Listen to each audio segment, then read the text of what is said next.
I was very happy with the weekend and the women on our team. I thought we were the better team in actually both matches. And not only did we keep the ball well, we pressed well.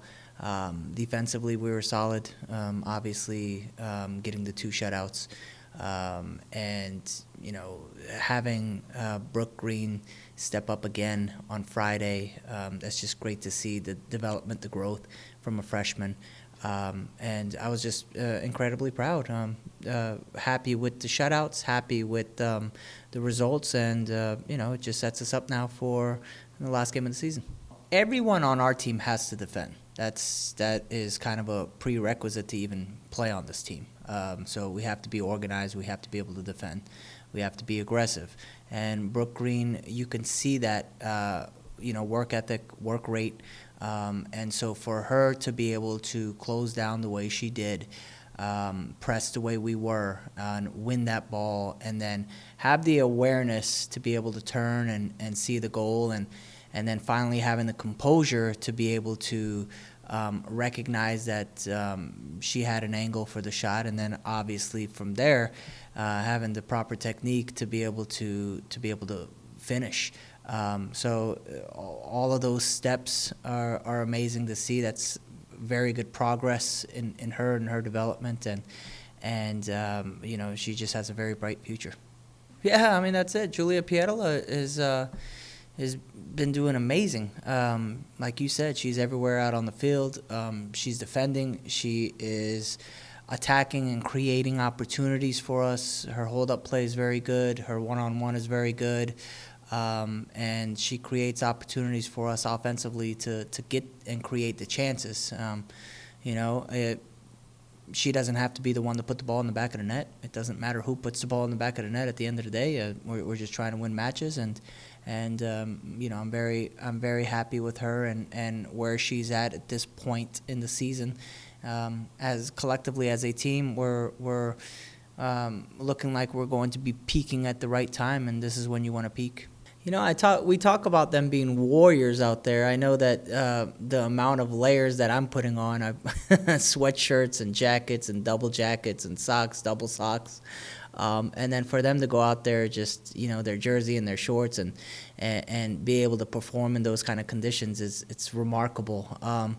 I think I would ask that maybe we start putting on some gloves and maybe some hats and maybe some leggings and try to keep the body temperature a little bit higher so that at halftime we're not freezing. But it's unbelievable what they've been able to do in the conditions that they're playing in. And like I told you before, they embrace it. They love it. They want to play teams in the snow. They want to play teams in the cold. They want those downstate teams coming up here and just freezing, and they enjoy that. They love that. So it's pretty cool to see how we perform in those conditions. And as I've said many times before, it's NCAA weather. So this is when you got to be at your best and comfortable playing in these conditions. Yeah, it is a shorter week. This point in the season, recovery is very important. So that's a big piece that we work on. The conditions didn't allow us to go outside yesterday, so we had to take it inside. Today's an off day for them, and Tuesdays have typically been the off day for them, so we're keeping that routine. Tomorrow we'll go outside and tomorrow we'll go over scout, then we'll go outside and train, have a real training session, but again, the load can't be too much with a game on Thursday.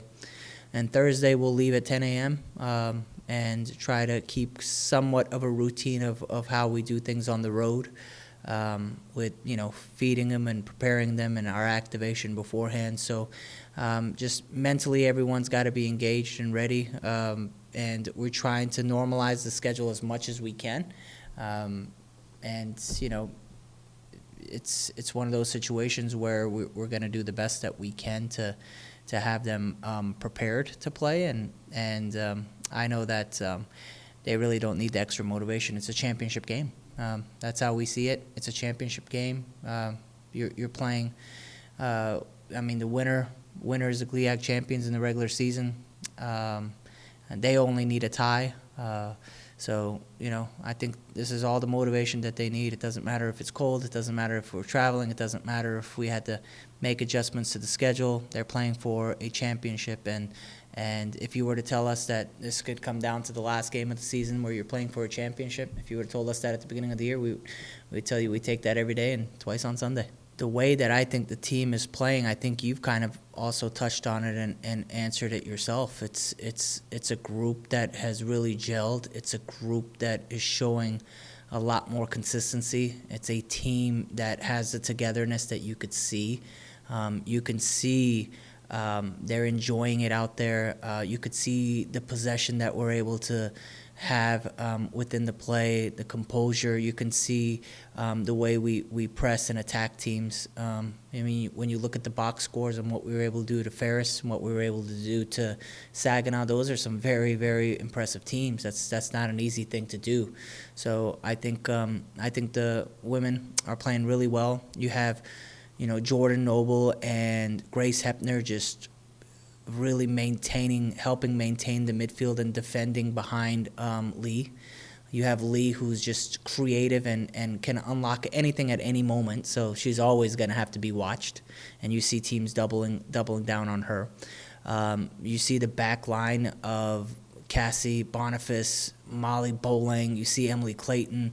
And then we introduced Michaela into that mix, and she's doing amazing. Michaela wasn't even supposed to be back until November because of an ACL. So that's how committed she was to her PT and making that recovery to be back to this team.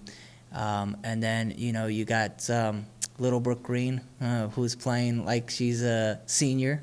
You have Julia Pietola, who's peaking at the right time.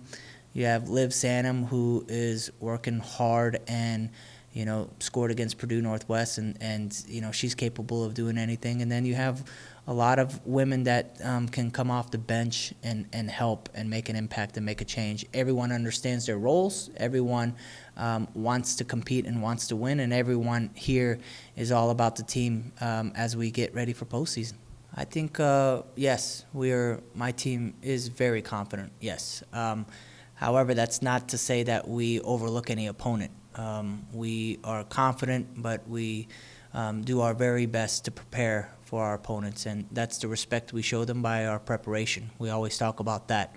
And then when it's game time, it's got to be one of those situations where we stick to our game plan, we play with no fear, and we play with the confidence and the belief. The belief has to be there in ourselves, in each other, with what we're trying to accomplish. So yeah, I think we are playing with a lot of confidence, and it makes me very confident to sit here and talk to you guys when the team is playing with this kind of confidence as well.